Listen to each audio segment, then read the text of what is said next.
अब mental symptoms को discuss करने से पहले मैं आपको एक छोटा सा केस बताऊंगा, बहुत छोटा सा केस है।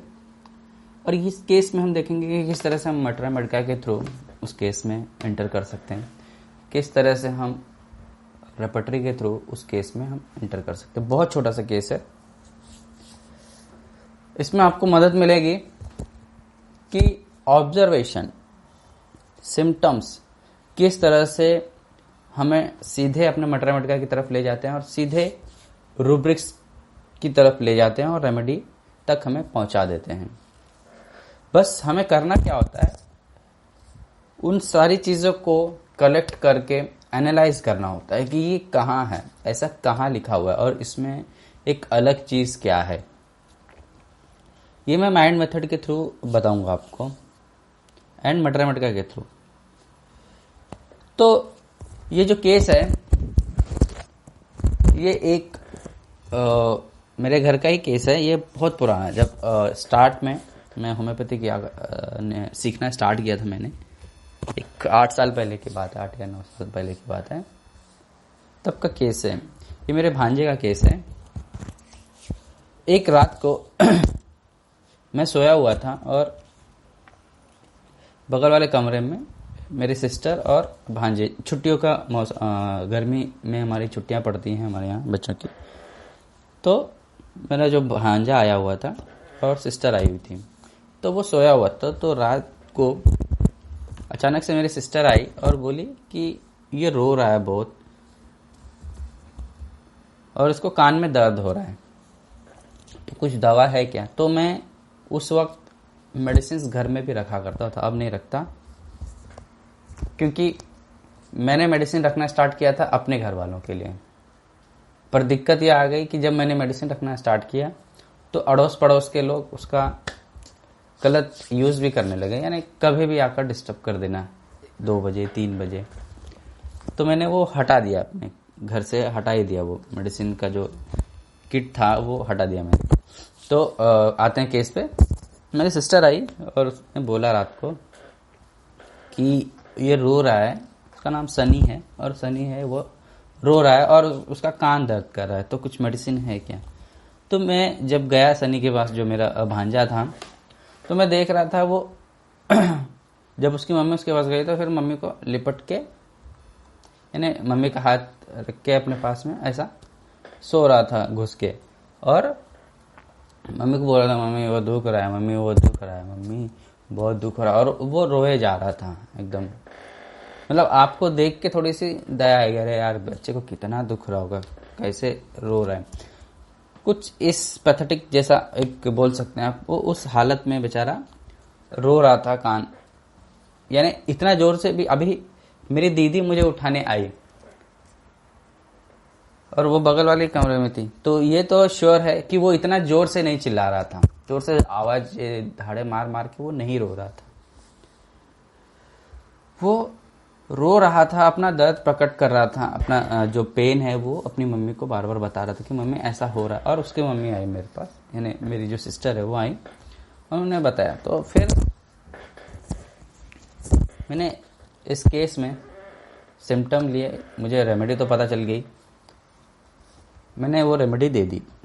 उसके बाद जो सबसे पहली बात थी, इसका रोना तो बंद हुआ, दर्द उसका थोड़ा सा कम हुआ, पर इसका जो रोना था वो बंद हुआ। फिर थोड़ी देर के बाद वो सेकंड थर्ड डोज के बाद वो सो गया और सुबह उसको कोई पेन नहीं था, कोई कुछ नहीं था उसे। तो इस छोटे से केस में क्या ऑब्जर्वेशन हमने देखा, क्या सिम्टम्स मिले या क्या रूब्रिक मिले। कई लोग रेमेडी तक पहुंच गए होंगे, कई लोग इसमें अभी भी ढूंढ रहे होंगे कि सिम्टम्स क्या है, इसमें लोकेशन क्या है, सेंसेशन क्या है, मॉडलिटी क्या है।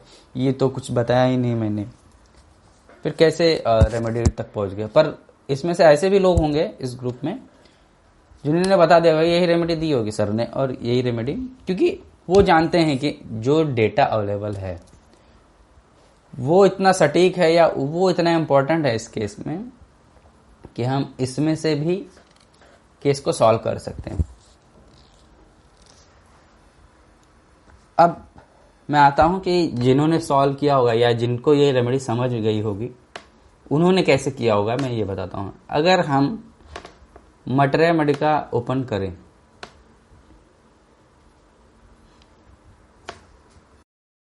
रेमेडी सबसे पहले मैं आपको बता देता हूँ। रेमेडी अगर आपको क्लियर हो जाएगी तो आप समझ सकते हो कैसे वहाँ तक पहुँचा जाए। तो रेमेडी थी पल्सेटिला, मैंने पल्सेटिला 200 दिया था उसको।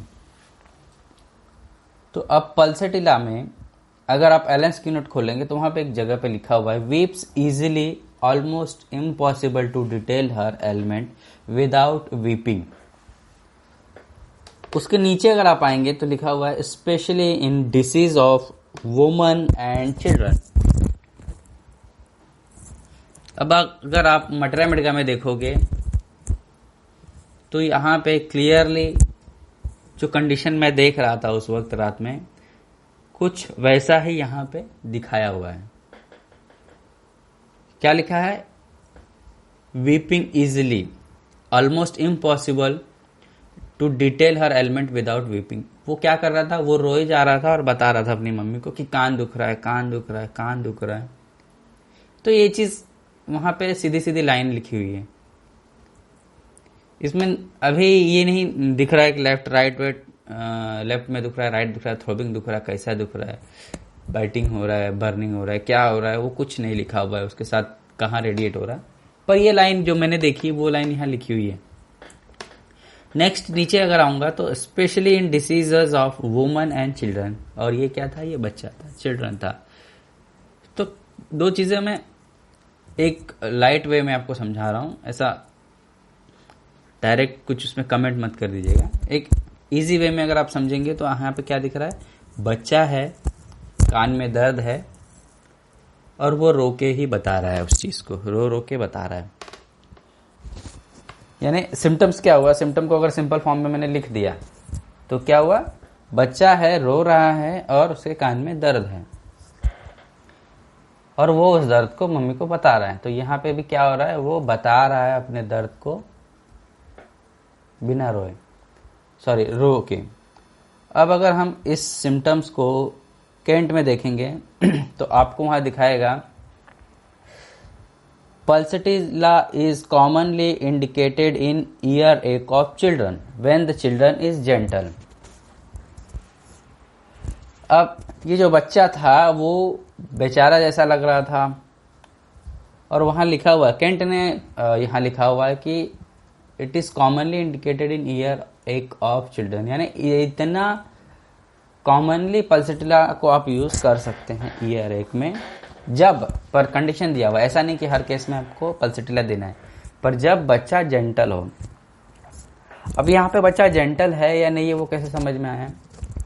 मैंने आपको एक चीज बोली थी कि अगर ये बच्चा जेंटल नहीं होता और ये कोई और रेमेडी होती, वो रेमेडी भी हम डिस्कस करेंगे कि अगर कोई और रेमेडी होती तो किस तरह रिएक्ट करती दर्द में। तो अगर ये कोई, मैंने क्या कहा था कि इसकी मम्मी मुझे बुलाने आई। अब अगर ये दूसरी रेमेडी होती तो इसकी मम्मी को बुलाने की जरूरत नहीं थी, मुझे खुद उठ के जाना पड़ता है कि अरे क्या हुआ, क्यों रो रहा है, क्यों इतना हंगामा कर रहा है। तो आप समझ गए होंगे कि जो सेकेंड रेमेडी इस के अंडर में आती है वो कैसी होती और पल्सेटिला कैसी होती। तो ये बच्चा जेंटल था। अब नेक्स्ट लाइन अगर केंट पे देखेंगे तो in chamomilla you have a snapping and snarling child never pleased scold the nurse mother ameliorated by walking about irritable decides for chamomilla. ये नेक्स्ट रेमेडी में आपको बता रहा हूं कि उस कंडीशन में ये रेमेडी कैसे रिएक्ट करती है chamomilla. You can detect a pitiful cry for snarling mad cry. मतलब आप खुद डिसाइड कर सकते हो, ये आपका ऑब्जर्वेशन है कि वो जो बच्चा रो रहा है वो पिटीफुल है या स्नार्लिंग है, यानी स्नार्लिंग मैड क्राई है, यानी पागलों की तरह चिल्ला रहा है या रो रहा है, पिटीफुल है। तो ये आपको ही डिसाइड करना है। Both are amelioration by motion and by being carried. Chamomilla का कैरिड जो होता है वो लंबे दूरी तक होता है, पूरा नचा के रख देगा।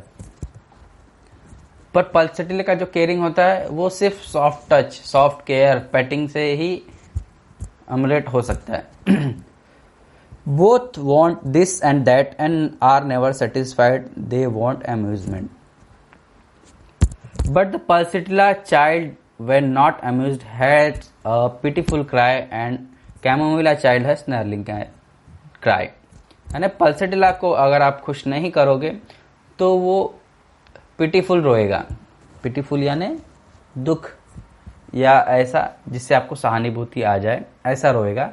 पर कैमोमिला जो होगा वो इस तरह रोएगा कि आपको चिढ़ आ जाएगा। अगली लाइन लिखी है कि क्या फीलिंग आएगी। ये कैंट मैटरमेटिका को क्यों हम लोग ड्रामेटाइज बोलते हैं और क्यों ये लाइव कर देती है किसी केस को, वो इस लाइन में लिखी हुई है। You will want to caress the one and spank the other. अब आप कैसे समझोगे कि ये पिटीफुल क्राई है या स्नैरलिंग मैड क्राई है? ये आपके अंदर से ही फीलिंग आएगी कि you will want to caress the one, यानी आप एक बच्चे को तो प्यार करना चाहो, अरे यार कैसे रो रहा है यार, क्या हो रहा है इसको, कुछ तकलीफ क्यों हो रही है इसे। और दूसरे को देख के आपका मन करे मार यार इसको एक कान के नीचे, चुप हो कम से कम, दिमाग खराब कर रखा है। तो ये फीलिंग जब आपको आएगी तब आपको समझना है कि कौन सी क्या। ये वैसे तो सब सेंसिटिव होते हैं, सारे डॉक्टर सेंसिटिव हैं तो सब समझ सकते हैं, ये एकदम लॉजिकल चीज है ये समझने के लिए कि कौन सा बच्चा पल्सिटिला है, कौन सा बच्चा कैमोमिला है। आगे कई चीजें लिखी है, ear trouble with rupture drum, no healing otitis media, वो अलग चीज है। तो यहां पे हमें एक चीज समझ में आ गई कि मैटरमेटिका के थ्रू भी हम केस में इंटर कर गए और हमने अपनी रेमेडी डिसाइड कर ली। जहां पे कैमोमिला देना है या पल्सिटिला देना है समझ में आ गया, क्योंकि जो सिनेरियो था वो इसी तरह का था। अगर आप बोगर बोनिंगसन में भी देखेंगे तो एक जगह लिखा हुआ नाइटली ईयर एक एंड टूथेक पल्सिटिला के अंडर में। जो रात को जो मोस्टली जो कान में दर्द होता है, दिन भर वाले की बात मैं नहीं कर रहा, पर जो मोस्टली जो रात में जो दर्द होते हैं कान के या टूथेक के, उसमें पल्सिटिला काफी इंडिकेटेड है। अगर आप अब एक बारीक बारीक चीजों को पकड़ोगे कि मैंने जो जो कहा था उसके अगर फ्रैक्शन करते जाओगे तो आपको ये पता चलेगा कि हमने किस तरह से उसको डिवाइड कर दिया। यानी रात थी, कान में दर्द था, बच्चा था, पिटीफुल रो रहा था, जोर से इरिटेटिंग साउंड में नहीं रो रहा था। ये सारी चीजें अगर डिफरेंट मैटरमेटिका में ओपन करेंगे तो आपको ये पल्सिटिला मिलेगा।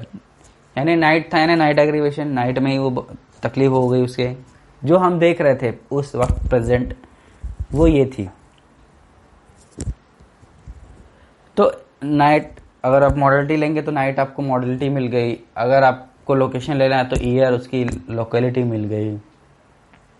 आपको उसमें बाइंड लेना है तो पिटीफुल चिल्ड्रन ये हो गया। अब रेपर्टरी में देखते हैं कि रेपर्टरी में या रेपर्टरी की मदद से हम कैसे इस चीज को ढूंढ सकते थे। रेपर्टरी में एक रूब्रिक है weeping pain with the ear in. आपको दो रेमेडी मिलेगी, weeping pains with the ear in, यानी कान में दर्द की वजह से रोता है।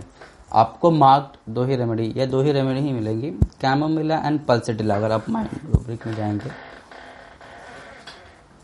तो आपको मिलेगा कैमोमिला एंड पल्सिटिला। अगर आप ईयर एक में डायरेक्ट जाएंगे तो आपको कई सारी रेमेडीज मिलेंगी। पर अगर आप एग्जैक्ट रेमेडी की तरफ जाना चाहते हैं तो एग्जैक्ट सिम्टम लीजिए। वीपिंग भी प्रेजेंट है इसलिए वीपिंग जरूरी था, तो वीपिंग हमें फिजिकल वाले में नहीं मिल पाएगा, तो हम गए माइंड वाले सेक्शन में जहां हमें वीपिंग भी मिला, ईयर भी मिला और पेन भी मिला।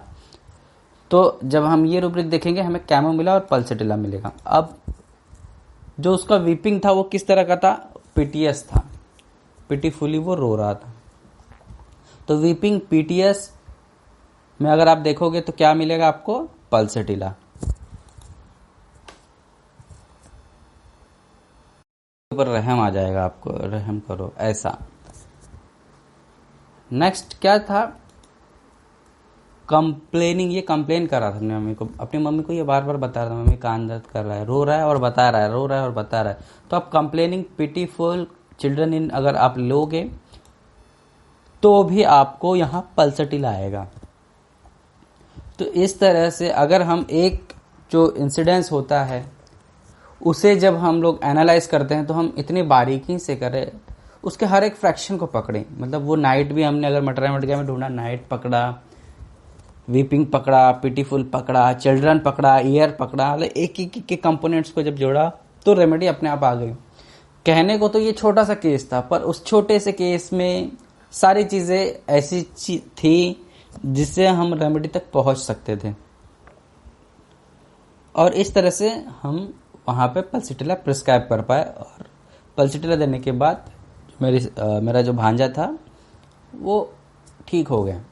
तो इस तरह से आप अगर कोई भी केस हो, कितना भी लंबा हो, कितना भी छोटा हो, ट्राई कीजिए कि उसके कंपोनेंट निकालने के। जब आप कंपोनेंट निकाल के ट्राई करेंगे तो आपके लिए रेमेडी ढूंढना आसान होगा। अब हम आगे बढ़ते हैं।